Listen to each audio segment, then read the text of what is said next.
ለሰራው ኃጢያት በትክክለኛው ወደ እግዚአብሔር ይሄን ስተሰርቻለሁ ብለህ ነው ወይ ወደ ኢየሱስ ይሄድከው ወይ? ምክንያቱም ልብህን እኔ አላቅም። ልብ የሚመረምረው የሰማይ አባት ነው። ቆይ አንዴ አይኔ ጸጉር ገባ ጠብቀኝ።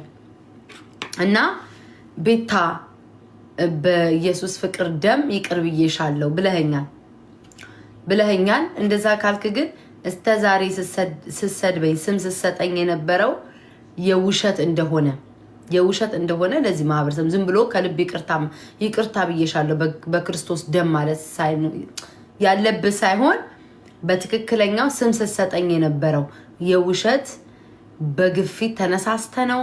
ሰይጣኑ ላዩ ላይ ሰፍሮ ነው። ጭፍራ ጨፍሮብ ነው።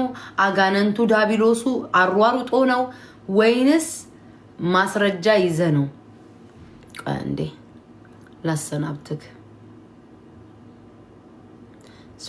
ናውጣ ሁለተኛ እዚህ እንዳመጣ አካክ ደግሞ የኢየሱስ ፍቅር አሰከረኝ ብሎ ነው ፕሮፋይል።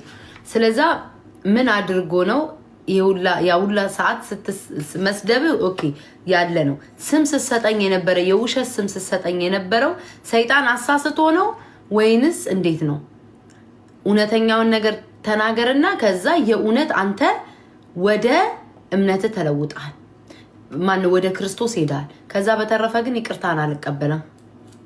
ሶሪ አድርሱልኝ። እስከዛሬ ቤታይ በእግዚአብሔር ስም ይቅርታ ብዬሻለሁ ብቻ አይበቃም። ስሜን ስታጠፋ የነበረው ፈጥረ ነው ስሜን ያጠፋው ወይስ መረጃ ኖሮ ነው? አለቀ። አመሰግናለሁ። ይሄን እውነተኛውን ከተናገረ ይቅርታውን በክርስቶስ ደም ይቅርታውን እቀበላለሁ። ምንድነው ሲቀየር ደግሞ አብረን ነው እንቀየራለን። በቃ ምኑን ይቃ የሆነ ግን ተለውጧል ጋይስ ላይክ የእውነት